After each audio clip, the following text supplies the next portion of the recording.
Bu videoni ko'ringlarda O'zbekistonda juda ham ko'p oilalarda uchrab turadigan holatni gapirib chiqdi akamiz.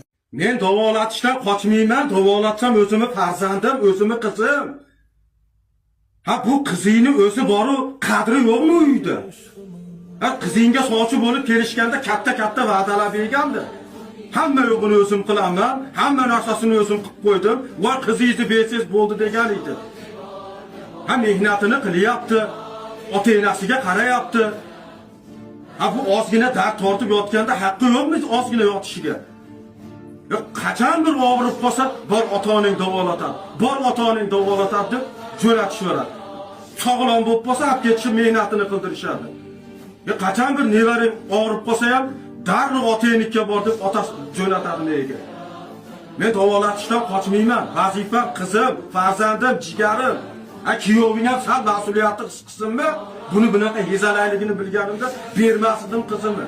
Iloji yo'q endi bolalarim, ajratammaysan. Erkak kishini zimmasida bo'ladi, ayolini, farzandini mas'uliyati. Ha mas'uliyatni sal his qilish kerak edi. U ham sal og'rib qolsa, otasinikiga jo'nata olmasdi. Xudoyga qo'shib qo'yaman, yuraverasan Xudoy bilan.